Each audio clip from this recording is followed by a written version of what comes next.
Hello everyone. Couple of weeks back, I posted a video where I was solving this PAN card validation project using SQL. I told you the next video is going to be solving the same project using Python, and this is that video. So the project is named as PAN number validation project. We need to do data cleaning and validation. The objective is you are tasked with cleaning and validating a dataset containing permanent account numbers. Now, if you do not know what is a PAN number, Google it.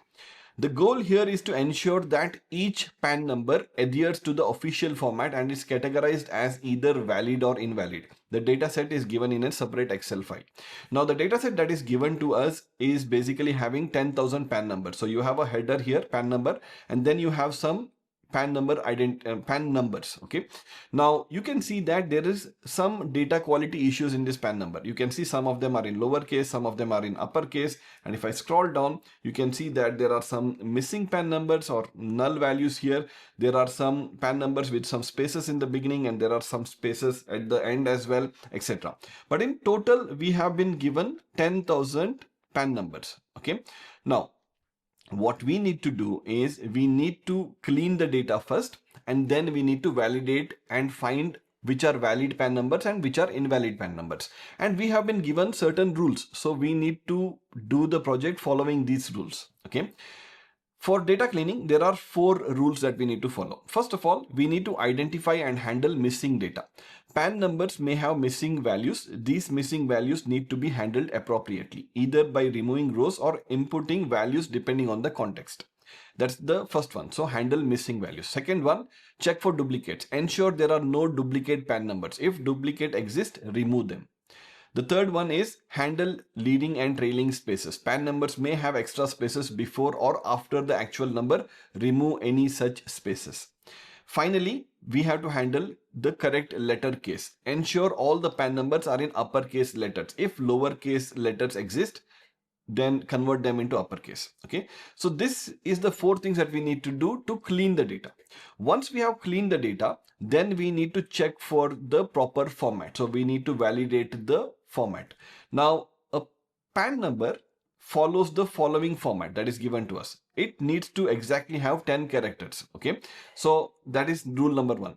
Second, the format has to be in this format. So you can see here, this is the format. Now what exactly this is, let's read through this. So the first 5 characters should be alphabets and in uppercase. And it's not just about having alphabets in the first 5 characters, they also need to adhere to these 2 rules. That is, the adjacent characters or alphabets cannot be the same. For example, A, B, C, D is invalid, whereas A, X, B, C, D is valid. So you cannot have 2 side-by-side characters or adjacent characters which are the same. So that is one thing that we need to handle. Second, all 5 characters cannot form a sequence, such as A, B, C, D, E is invalid. B, C, D, E, F is again invalid. Whereas A, B, C, D, X is valid. So all the 5 together cannot form a continuous sequence of alphabets or numbers. Okay. The next 4 characters. So these were the rules that we need to follow for the first 5 alphabets. The next 4 digits that comes in this PAN number, again they need to follow similar rules. That is, the adjacent digits cannot be the same. So 1123 is invalid, whereas 1923 would be valid.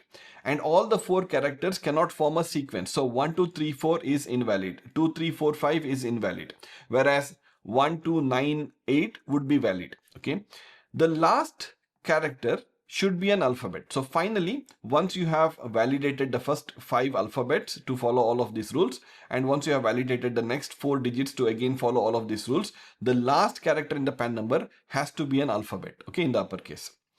And example of a valid PAN number is given here. Now, once you have validated these PAN numbers, once you have built a logic to validate them, what you need to do is you need to categorize them as valid PAN and as invalid PAN. So if all of the above rules are followed, then you can make them as valid. If there is any PAN number that does not satisfy any of the above rules, then they become invalid PAN numbers. Okay. Your task is to validate the PAN numbers based on the format mentioned above and create two categories. So valid PAN and invalid PAN. Create a summary report that provides the following. So you need to kind of do two things. First thing, you need to categorize them. So you have 10,000 PAN numbers. Probably you need to come up with some output where for each of the PAN numbers, you need to highlight the status, telling them whether it is valid or invalid. Secondly, once you have done that, you need to come up with a summary report. The summary report should tell totally how many records you have processed, total number of valid PANs, total number of invalid PANs, and total missing or incomplete PANs, those null entries that we have seen. Okay. And finally, they mentioned you could solve it using SQL or Python. We have already done it using SQL. This video is about doing the same thing using Python. Okay. I hope this is clear. All of this material, the script, everything will be shared to you. You can check out the video description for that. In order to build this project, I'll be using the Visual Studio Code editor, as you can see here. If you want to use PyCharm, Jupyter Notebook, or any other, it is your choice. Okay. I just prefer Visual Studio Code. Now, what I have basically done is I have this input data set with 10,000 PAN numbers. I have put it into a folder and I'm just opening my Visual Studio Code in that folder, and I have created this empty py file where I'm going to be writing my code. The first thing that I need to do is I want to analyze what is my approach into solving this problem. So if I go back and read through this problem statement or this project, I know that I need to do some cleaning. What type of cleaning? I have some data in my Excel. I need to take that data, I need to handle the spaces, missing values, duplicate entries. All of this I could very easily do using Pandas. If I could just put Excel data into a Pandas data frame, and I could do all of these things very easily. When it comes to validation as well, once I have the data in my Pandas data frame, I can basically write validation rules to handle all of these scenarios, right? So my approach here to build this project is to use the Pandas data frame. Okay, and that's what I will do. Now, in order to use the Pandas data frame, the first thing that we will need to do is import the Pandas data frame, and I'm just going to call it like PD. Once I have imported, the next thing is to read the Excel file. In order to read the Excel file, I'm just going to say my data frame is equal to pd.readxl. And I need to provide the file name, that is this one. I'll just copy the file name. I'll go back here. I'll put the file name here. That's it. Then I just want to make sure that the file has been read properly. So I will just display some first 10 records. So I'm just going to say print of df.head. I'll say 10 records. And I also want to display how many records have been imported into my data frame, right? So I'm just going to say print of length of this data frame. Okay, now if I run it, it looks like it worked. So I have these 10 PAN numbers being displayed, the first 10 PAN numbers, and I also have this number 10,000 being displayed. Now this is basically the total records. Okay, so I'm just going to call it like total records. And yeah, so if I just run it again, just to make it more clear, you can see that the total number of records is 10,000. Okay, and I knew my Excel had 10,000 records and I have got it here. So this is fine. Now what next? The first thing that I want to do is do some data cleaning. When it comes to data cleaning, missing data and duplicate check, I will do it a little later. The first and very easily which I can do is removing of the spaces and converting all the values into uppercase. Okay. Now in order to do this, I can just apply a couple of string methods. For removing the spaces, I can apply the strip string method. You have this strip method which you can apply on any string, and you have this upper method, the string method, which you can apply again on any string. But first of all, my Pandas data frame, the column that I have is not in string data type, it is in object data type. Okay, by default. So first of all, I'll convert this column that I have read, the PAN numbers, into the string data type, and then I will apply the string methods to remove the spaces and to convert everything into uppercase.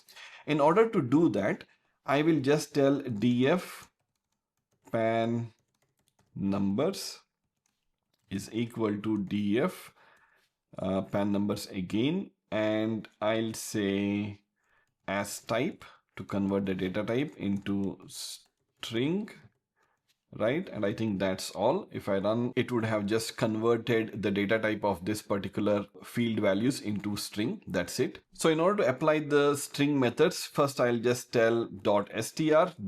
I want to now use strip first. So I'll say strip.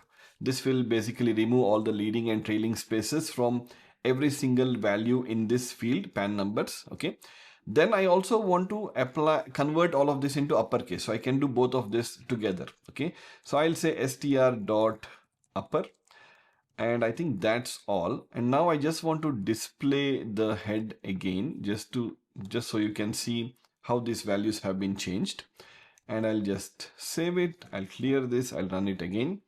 And now you can see that previously I had some lowercase values, and now you can see everything is in uppercase. Okay. So we have already removed the spaces and we have converted everything into uppercase. So two type of data cleaning is already done in just one line. Okay. Next, what we need to do is we are going to look for this missing data. In order to look for this missing data, first of all, let us figure out how many missing data is present. In order to display that, I'll just tell print and my data frame.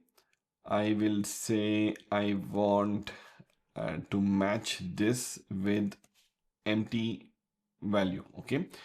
And let's see how many such records exist. And I'll just add another print here just so that I can have some space so you can see the result more clearly. If I run it, you can see that the last two lines here is basically written from this print, and there are two pan numbers or two records in the given input where the value is basically this empty string or empty value. Okay. Now this is fine, but I think there are more than two entries in the Excel where there are missing values. For example, if I go back to my Excel, you can see that here there are two, here there is one, and if I scroll up, there is much more than just two. So there are a lot of missing records here. But when I did this filter for this one, I only got two pan numbers. Now the reason for that is Pandas treats this blank value slightly differently. So this, you could consider this to be an empty value or a null value, but in Pandas there are also something called as a not available. Okay, so Pandas treats this, or Python treats some empty strings slightly differently. So if you want to handle all type of blank values or null values, we can apply another type of filter here, and that is, instead of searching for this empty values, I can apply this method called as isNA. Okay, this will look for any fields where basically there is no data available or not available. And now let me run it and see how many such records I can find. Now you can see that there are 965 records in this data frame where the value is not available, NA. Okay, this is kind of the representation of a null in Pandas. Okay, so that's what you see. So there are two records which are kind of like empty, but there are 965 which are like NA or null values in Pandas, right? Now I want to kind of remove all of them. So this 965 plus the 2, right? Now in Pandas, I have this inbuilt method which I can use, that is drop NA. So it will remove all the fields where all the records where the value is NA, but it would not remove this, right? This empty value. So first thing, I will replace this empty string into NA, and then I will drop all the NA. Okay. In order to do that, what I'm just going to say is, I'll say my data frame equal to data frame dot replace. And what I want to replace is basically I want to replace this value. So I'll say pan numbers, wherever the pan number is like this empty string, and I want to replace it with the Pandas NA value. This is the Pandas null value. Okay. So wherever I have records where the pan number is empty string, it will get converted into NA. Okay. And I'll do this, and just to make sure that we already have that, so I will, after this, I'll print this filter to see how many such empty strings still exist. After this replace, ideally this should return empty data frame. Okay, so let me run this, and you can see that there were 965 NA, and this I got from here. But after I did this replace, the last print it's displaying as empty data frame because all of these empty strings have been converted into NA.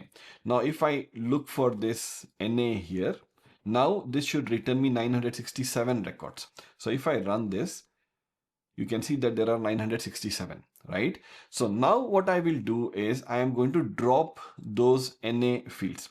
Now, in order to drop this, what I can do is straight away after this replace, I can add this drop NA method, okay, or function. And here I can just tell the field name, that is my subset, which is going to be my pan numbers, okay?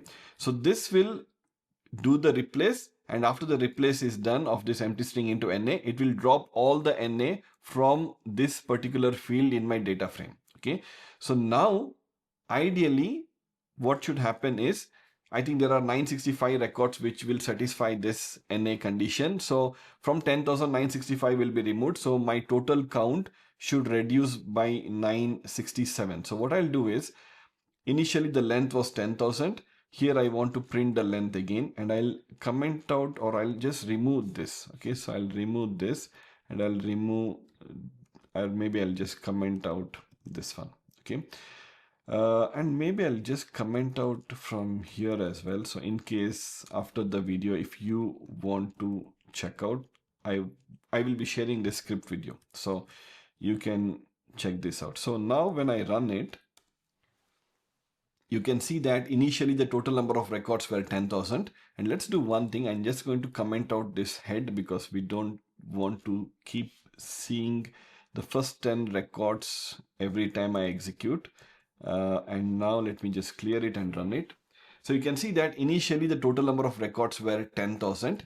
Now what I have done is I have dropped all the records where there was no value. So all the missing records have been removed, and now we are left with 9,033 pan numbers. Okay, so that is what we have.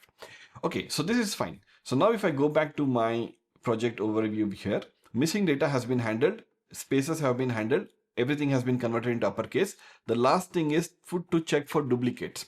Now, if you want to check if there are any duplicate entries in your Pandas data frame, what I can do is I'll just tell print, and I'll say my data frame, and I'll say, yeah, so I'll just tell pan numbers, and I want to use the unique function, but I want to just get the count of number of unique values in this Pandas data frame. So I can say n unique, and if I run this, it will just give me the number of unique entries in this Pandas data frame under this column. So if I run it, you can see that it's telling 9,025. Just to make it more clear, I'll just add some description here saying that unique values, okay, equal to something. So if I run this, now you can see that totally there were 10,000 records. After removing all the missing values, we got 9,033. And if I look for only unique values, there are only 9,025. That means there are 8 duplicate entries here. So I need to remove those duplicate entries. In order to remove the duplicate entries, I can use the drop duplicate method. So I can just tell df equal to df dot drop duplicates. And here I need to provide the field from where I want to remove the duplicate. So I'll say this is my pan numbers field. Second, I want to make sure that when they are deleting duplicate, they don't delete everything. At least one of those entries should be kept, right? So for that, I'll just tell keep the first occurrence of each duplicated entry so that that record completely is not lost, right? At least one unique entry is left. Now, once I have removed the duplicate, I want to check the total count. So now I'll just print the total count here just to make sure that, so now let me check the total count. Here after removing the duplicates, I should get it to be 9025.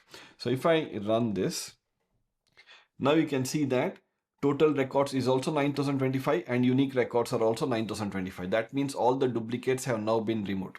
So now in my data frame, I have basically the cleaned data. So all the duplicates are removed, all the missing values are removed, spaces are handled, and everything is in uppercase. Okay, so the data cleaning is now done. Next part is we are getting into the validation part. So let's do the validation. So I'll just mention it here. What we were doing here is the data cleaning. Now it's time for validation. Okay, now when it comes to validation, we need to do a different types of validation. So checking for the length and checking for this pattern we can do using regular expressions, right? We will do that later. The more challenging thing here is to handle these adjacent characters and this characters that are forming a sequence. First and foremost, let us try to come up with a function that can accept one PAN number and it will return true or false. If the PAN number is having adjacent characters which are the same, then it returns true, otherwise false. So what we will do is, I'm going to write a function and I'll call it like it has adjacent repetition, and I'll pass the PAN number as the input parameter for this. Okay, and so what I want to do is, I want to, every time I get a PAN number when calling this function, I want to check if it has the adjacent characters are repeated or not. So for that, I want to scan through each character in the given PAN number, right? So I will do for I in, let's say, range of length of the PAN number. Okay, so it will loop through, if the PAN number is having 5 characters or 10 characters, it will loop through 10 times or 5 times, right?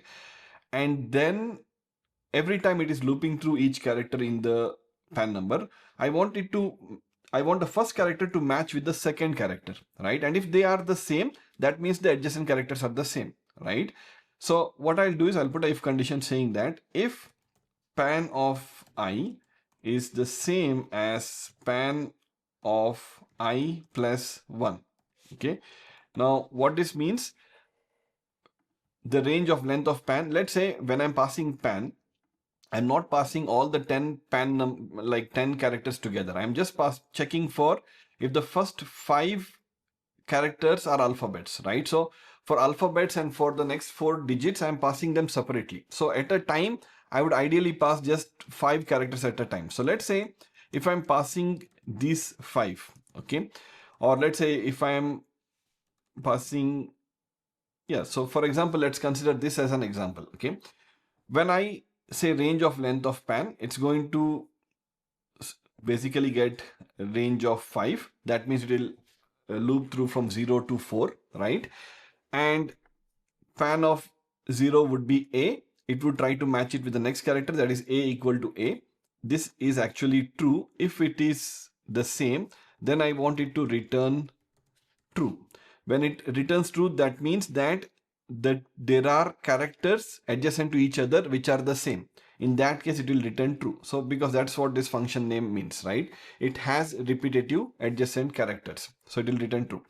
If it does not find any such repetition, for example, in fields like A, B, C, D, X, here the current character and the next character will never be the same. So it will never get into this if statement. So it will come out of the loop, and finally I want it to return as return false, right?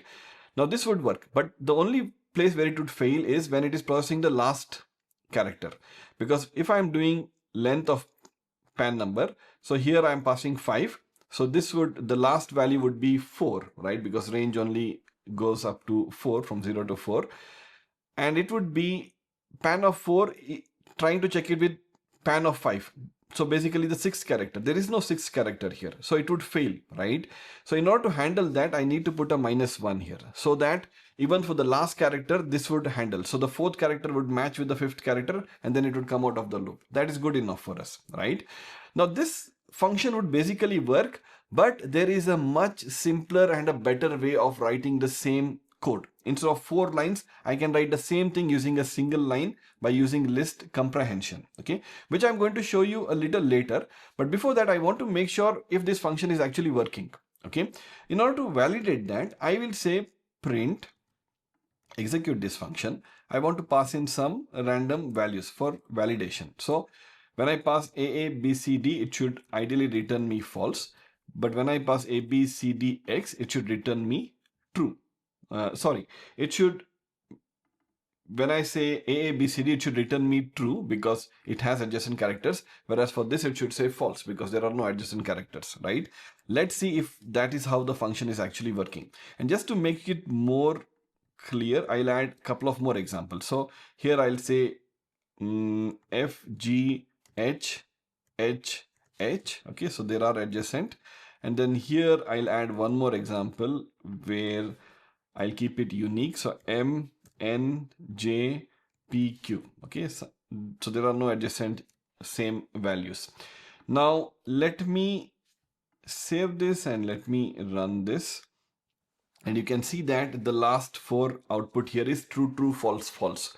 So this is true because there is adjacent. This is also true because again H is adjacent. This is false and this is false because there are no adjacent characters which are the same. So this function is actually working. Now I told you there is a better way of writing the same code, that is by using list comprehension, and that is what we will do.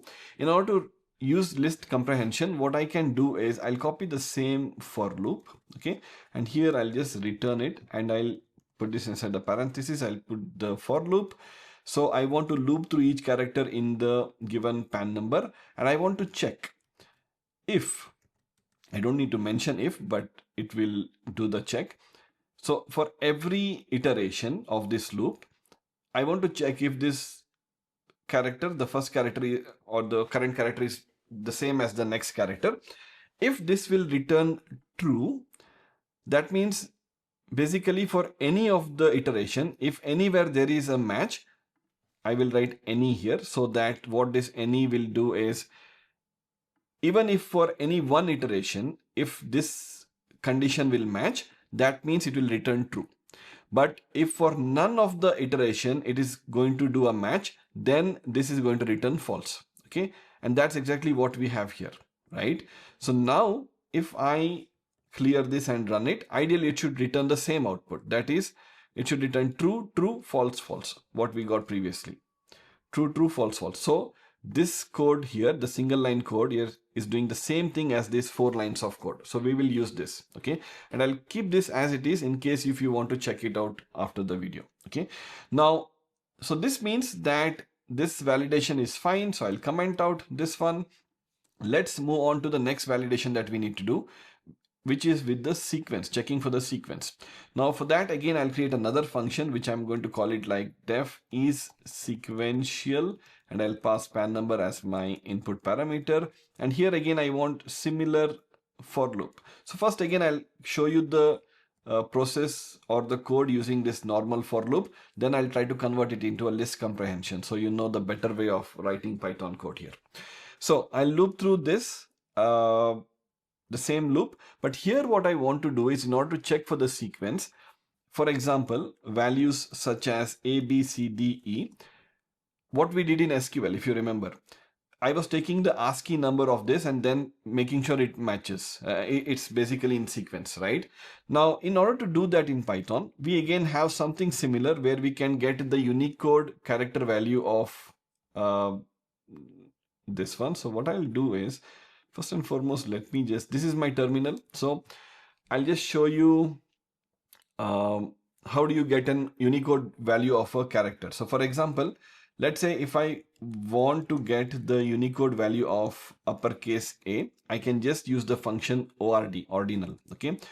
And the value of B would be 66. The value of C would be 67, and so on and so forth. So the value of Z, the last character, would be 90. Okay, so I can use this function ordinal to kind of get the Unicode value or the ASCII value that we got in SQL, right? So if the ordinal value or the Unicode value of the adjacent characters are kind of like there is a difference of 1, that means you can say they are in sequence, and this needs to happen for every character, right? So for that, what I'll do is I'll say if pan of this I, but I'm not interested in getting the character, but I'm interested in getting the ordinal value of that character or the Unicode value of that character. And what I want to do is, first I want to get the value of the next character. So here I'll say +1, the next character, because that would be a higher number, minus the current character. So, sorry, minus the current character, that is I. And if this is equal to 1, what this means is, here this is 65. Was it 65 that we got for A? Yeah, it is 65, right? So the value of Unicode value of A is 65, Unicode value of B is 66. So here I am saying 66 minus 65, that would be 1. That means they are in sequence. If it is 1, they are in sequence, but I want to say not equal to 1. So if they are not equal to 1, whenever they are not equal to 1, so let's say if it was something like A, C, F, G, T something, then here it would be 67 minus 65, this would return true. So this condition will hold true, and straight away I can say that this is false, right? Because even if one adjacent character are not in sequence, I can straight away tell that this function returns false. That means the given input is not having sequence, not forming a sequence.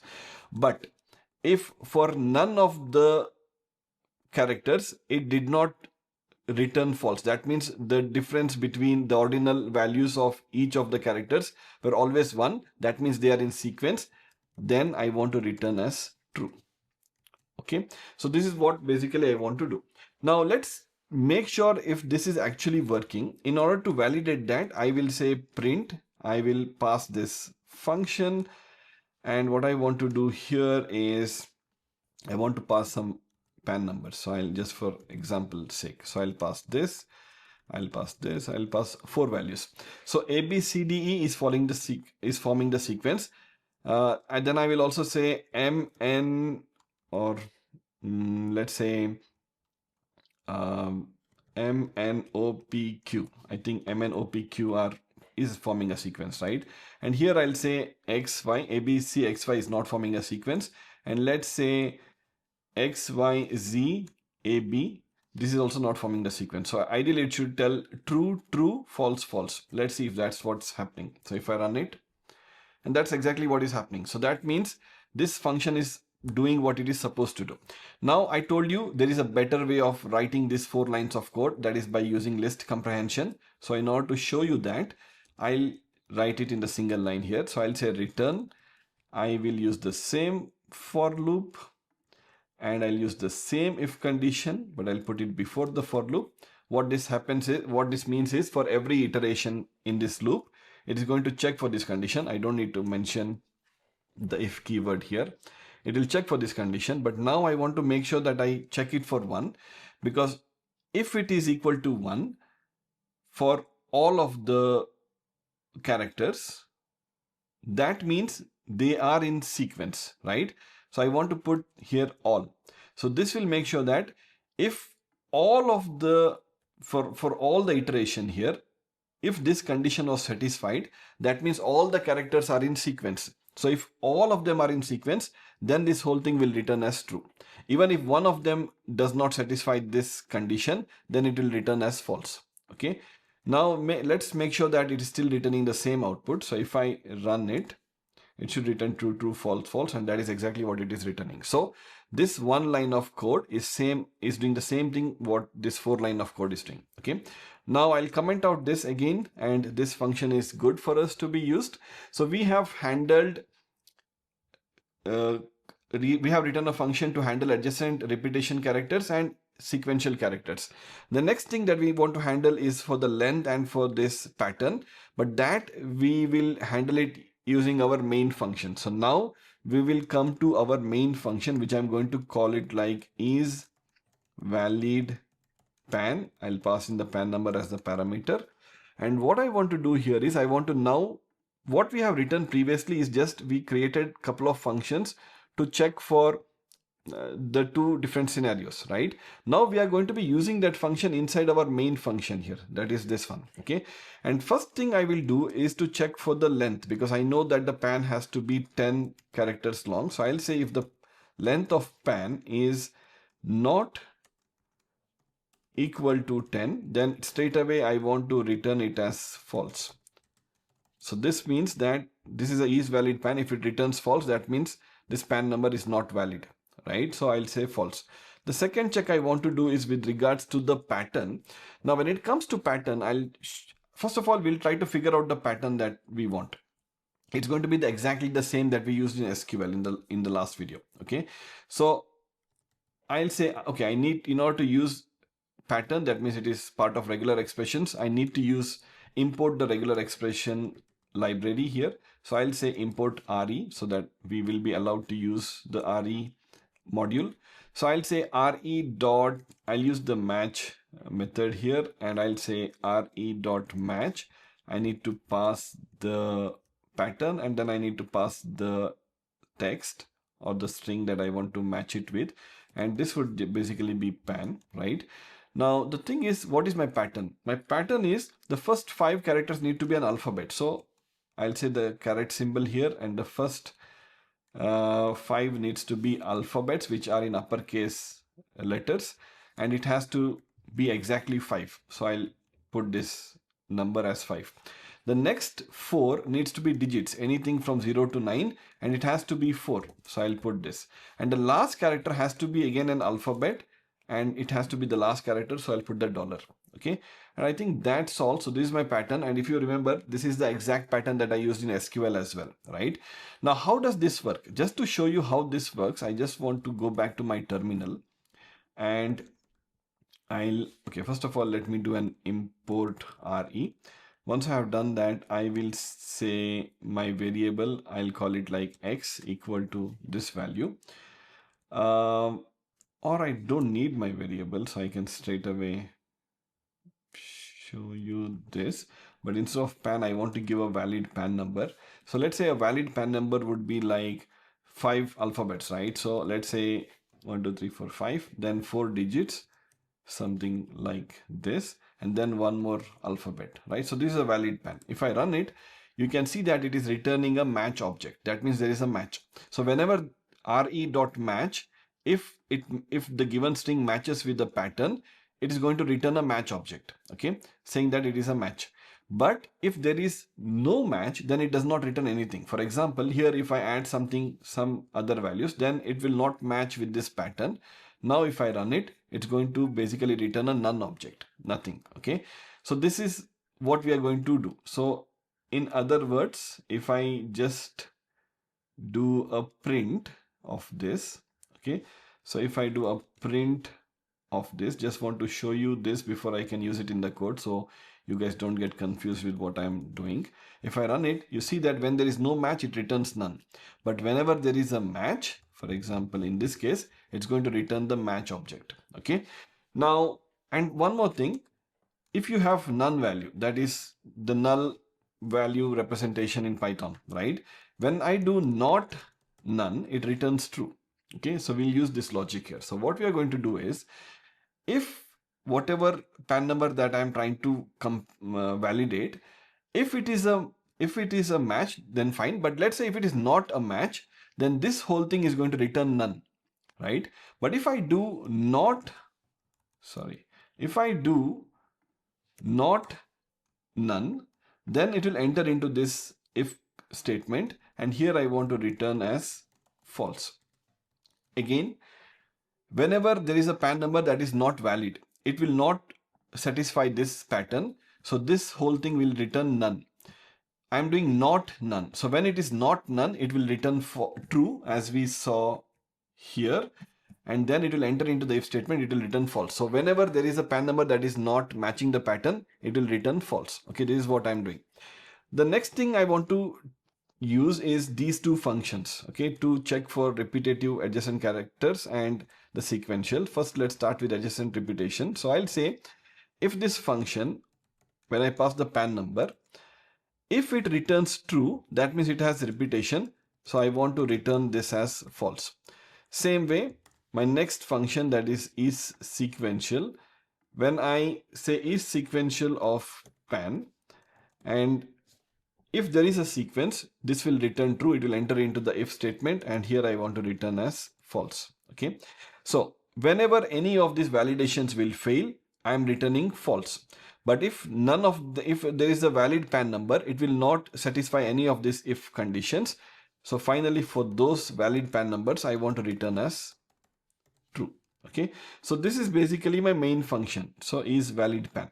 So I have all of my validation rules written. Now I want to use them for each PAN number value in my data frame, right? Now in order to do that, what I'll do is I'll use the lambda function. So I want to create a new field in my data frame, which I'm going to call it like status, okay, where I can highlight valid or invalid status for each PAN number.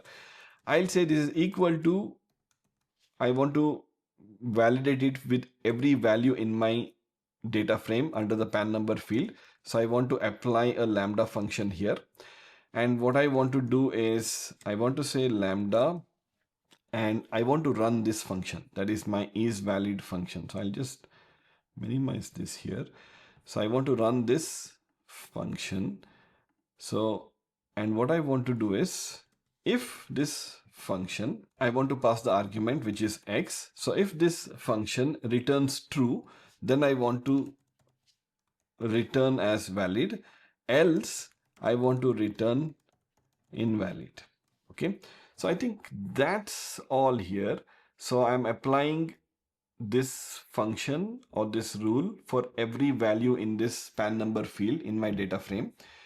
What this lambda is doing, it will execute this function. X is basically this PAN number, and if the PAN number is valid, it will return true. If it returns true, it will, the output will be valid, and the status field is going to have valid. If this return false, invalid will be returned and status is going to have invalid. Okay, now just to make sure if this field has been created and it has valid or invalid value, I'm just going to print some records from this data frame. So I'm just going to say print of my data frame, and I just want to display 10 records from this data frame. So I will clear this, I'll run it, and I think I have the status. You can see here I have the PAN number and I have the status. Some of them are valid, some of them are invalid. So I have already done the first task that was given in this project, that is to categorize a PAN number as valid or invalid. So I have already done this, okay, and I have it stored in my data frame df, right? At the end, we'll try to move all of this into an Excel file, but for now we have it in the data frame. Okay, now this is one thing. The second thing is to find the summary, how many valid numbers, how many invalid numbers, etc. Right? In order to do that, let's go and create a variable here. I want to know what was the original records that were given in the data frame, and that I will put it into a variable called as total records, and I will basically do the length of my data frame. So this would ideally have 10,000, okay, the initial number of records that was given in the data frame or in the Excel. Now what I want to do is find the invalid and the valid PAN numbers. For that, I'll create another variable here, which I'm going to, now it's not mandatory that I need to create a variable. I can also display it. So I'll just display it here. But I think it would be more simpler if I just create the variable. So I'll create the variable. I'll call it like valid count is equal to, I want to say my data frame status, if it is equal to valid, right? And I want to basically count all the values. So I'll use the sum method here. And yeah, so this is to get the valid count, and invalid count I'll put it into another variable. I'll call this invalid, and let me just print it. So I'll print the valid, or let's say valid equal to valid count, and I will just copy this here. I also want to say the total records, which was in my variable total records, and this is my invalid equal to this much. And I also want to get the missing records. If you remember here, we need to find the total records processed, valid PANs, invalid PANs, and total missing or incomplete PANs, right? In order to get the missing count, Missing count would basically be the total records minus the sum of this valid and invalid, right? So if I do the plus of valid and with the invalid, this would basically be my missing count. So I'll just print that as well. I will say missing is equal to this missing count. I think that's all. Now let me just run this and see if I'm getting the actual numbers. And I can see that the total number of records were 10,000, valid is 3,193, invalid is 5,832, and missing is 972. If you compare this with what we got from our SQL project in the last video, I think they are the same. Okay. So I think that's all I have here. That's all I needed, but I need to do one thing. I will put all of this summary details into a new data frame, and then I'll write all of that into a new Excel file. So how I'm going to do that is, first let me create a new data frame, which I'm going to call it like df_summary, which is equal to pd.dataframe. And here I'll create my data frame with all of these values or these variables that I have. So first thing is I will call it like, I'll create the template here. And this is going to be my total processed records, which is going to be something. I'll mention that next. And this one is going to be total valid count, which is this one. Next is my total invalid count, which is this one, and finally is total missing pans, which will be something. So I'll copy all of this variable. So total process record is in my variable total records, valid is in my variable valid count, invalid is present in my invalid count, and missing is present in my missing count. Okay, so I have all of this. So hopefully this data frame should have all the data. Just to make sure that it does, I'll just print it. Let me remove the caps lock, and here I will just tell df_summary.head. That's it. If I run this, hopefully I will have my summary. You can see here I have this new data frame with all the summary data. Now finally the last step, I'll move all of this into a final result Excel file. So for that, I'll open my context manager here. I'll say pd.excel writer. So I'll use this because I want to have the Excel file with two sheets, okay, two separate sheets, one with summary and one with the complete details with valid and invalid. So for that, first thing I want to give the name of my Excel. I will call it like pan validation result dot xlsx, and this is going to be referred as, let's say, writer. And then here I want, from my data frame which has all of the pan numbers, I want to say df dot it is, I think, 2 Excel. Yeah, it is 2 Excel. And here the file that I want to write is this writer, because that is my object. Here I want my sheet name, which is going to, I'm going to call it like pan validations. Okay, that should be fine. And then I do not want any index in my file, so I'm just going to make it as false. Okay, and I'll copy the same thing and do the same thing for my summary data frame. And here the sheet name, I'm just going to call it like, let's say, summary, and then everything else can stay the same. So now I'm done with the project. I'm going to execute this. It should create a new file, and you can see that it has created a new file. That is this pan validation result. Now in order to open that, I think it is created here. So I'm just going to double click on that, open it, and you can see that it has created this file. So I have this pan validations sheet with the pan number and the status, and then I have the summary sheet with the summary details. Okay, so I think that's all in this project. Okay, so now if I have to quickly go through this whole Python project, what did I do? I imported pandas. I also imported the regular expression module. I read the data from the Excel into the data frame. I then converted the data type of, basically by default it would be object in the pandas field. I converted into a string so that I would be able to properly apply the strip and upper string methods. Why this is important? Because if your data is having numeric values or null values, it it would kind of not treat it properly. So it's important that you convert your data type into string so that these functions can be applied properly. Then I used the drop NA to remove all the missing values. First of all, I replaced this empty string into the pandas null representation that is not available NA, and then I dropped all the NA.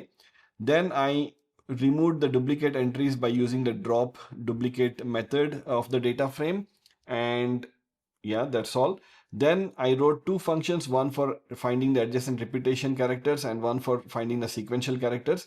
Then I wrote my main functions where I was validating for each pan based on the validation rules that was given.